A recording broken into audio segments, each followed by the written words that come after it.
Hi there, fight fans. My name is Kian Lang, and I'm very happy to say that I'm today joined by the brave heavyweight champion, Pavel Dailidko. Pavel, how are we doing today, man? Great, great. Thank you, mate. And you? I'm very good. Thank you very much for joining me. How has life been for you since your last fight and first title defense? Well, nothing changed. I was chilling, still training a lot. Nothing changed. Most just didn't travel anywhere yet. Next week, going back to Liverpool. Train with Tom. Slowly getting back, but still staying active. And it feels like there's a real desire from you to get back in the cage. Are you kind of itching for a fight? And is there a name in particular that you'd like next? I was already itching about fighting. After the fight, I already asked them how, when, who's next, and because I wanna be active, like fight most times, but uh, they're a little bit slow, so they got 2 fights a year for me, so not getting more at the moment. And going back to your last fight, it felt like going into the contest that Odie Delaney was sort of seen as the ideal challenge for a guy to beat you, a wrestler, an established wrestler. And a lot of people thought you wouldn't be able to deal with that. How happy were you to be able to go out there and prove those people wrong? Well, I was pretty much sure in myself. Uh, there was no pressure. Not I didn't feel much pressure to fight him. I knew he will be strong. His control quite good on the ground, but everything what we worked, pretty much all the camp, uh, I am on my back. Defending, submission, the takedown.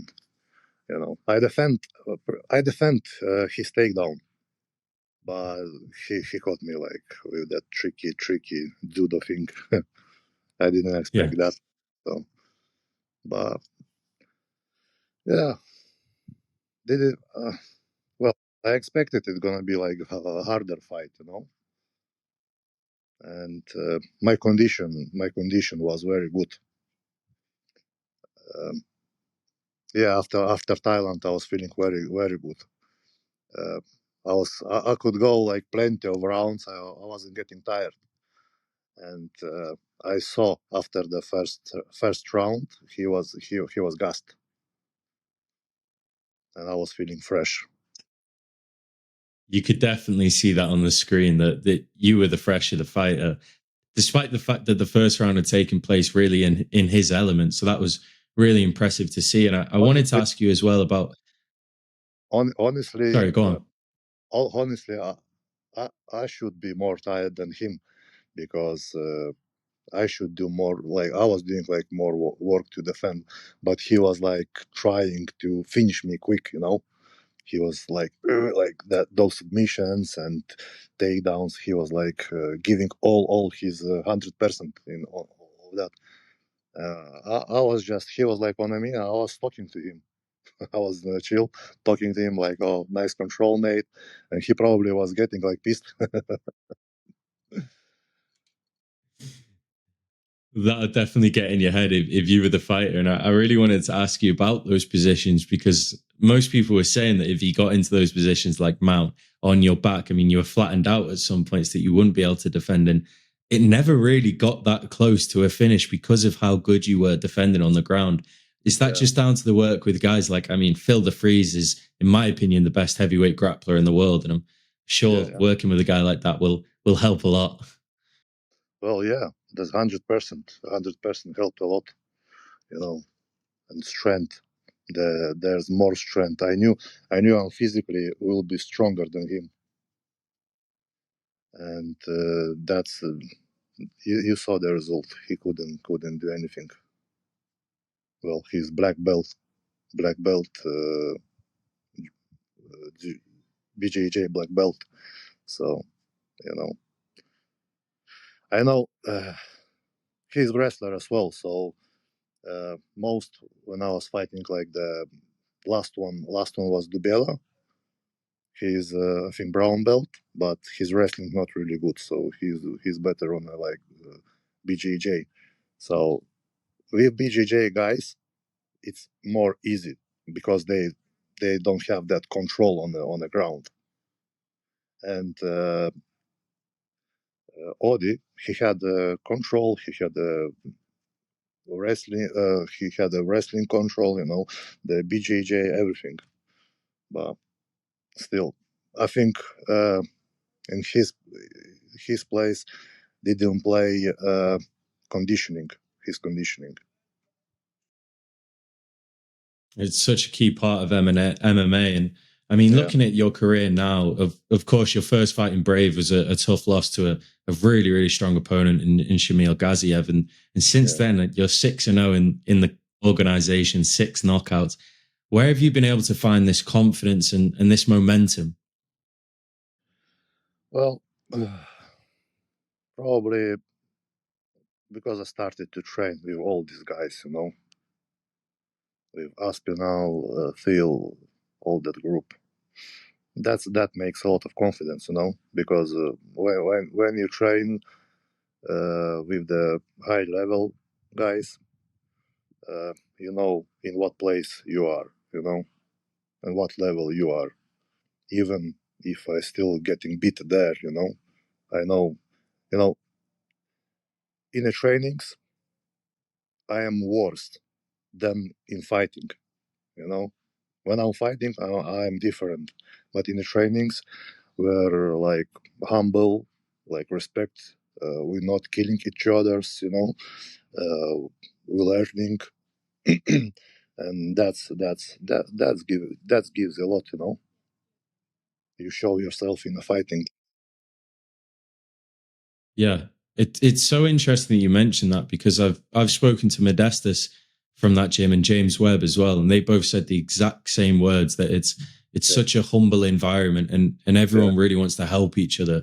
I mean, training in that environment just must help so much for your development, your growth.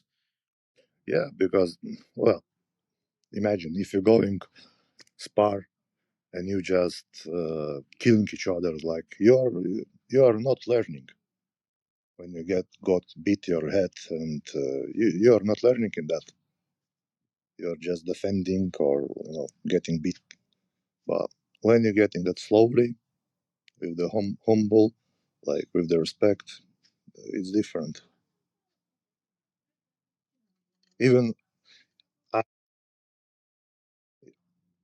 and I got from there that uh, respectful thing.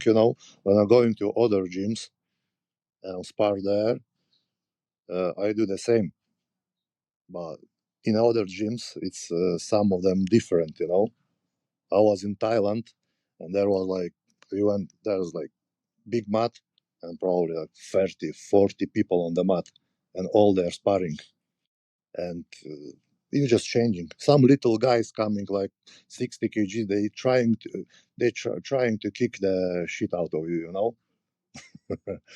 uh, I'm teaching them there. You don't need. Nobody will pay money for you to get knocked out, to get the brain damage on sparring. That's a great mindset to have. You see it too often with some guys that want to go way too hard in the gym. So that's great to hear. And of course, looking at Brave as an organization, you're the inaugural heavyweight champion. That must mean so much to you being able to be the first guys to hold that title and be able to really develop a legacy in the organization. Well, yeah, that's a big honor for me. Pro the biggest pressure for me was that fight with the Polish guy for the belt, because everything was there, and I wanted to put that mark in the history to be the first heavyweight champion of the organization. So well, well, it's going good now. Still have couple fights on contract. Need to defend my title, and after we'll see how it's gonna be. Well, I already had a call from UFC like a month ago. They offered me, but I'm loyal. I can I'm not jumping from one place to second place. Still have to like two fights in Brave. So have to do that.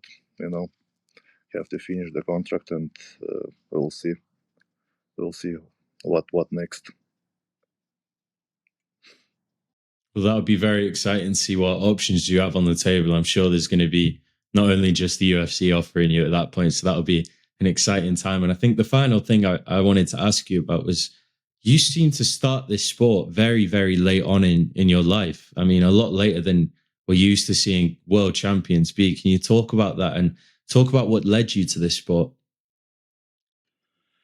Well, yeah, I started like I think 27. I was 27. I started Muay Thai, but there was like I wasn't training serious, 2 trainings a week, and the rest of that I was just in the gym, like pushing the weights. Nothing connected with the martial arts. And like that, I probably was like I don't know, maybe 1 year. But after I start boxing, more boxing, uh, then grappling, and after MMA. So yeah, and I was working in security, in nightclub. So when I was younger, there was just you have to say that one word for me, and I was just knocking out the people on the doors. So one guy, he's like military. He was working security guy also. He was working in military. So he said for me, Pasha, you better go like fight in a ring because if you're gonna knock somebody out here, he gonna die. Hit the curb with the head or something. You're gonna go prison, or you're gonna break your life. And I listened to him. I started to do like more martial arts, and before honestly I was messy. I wasn't technical or something. I just going and smashing the heads. Even probably probably I started more thinking like a fighter uh, after three after the third professional fight or fourth. Before that, I had the thing when I'm going to the cage, and my brains was like switching off.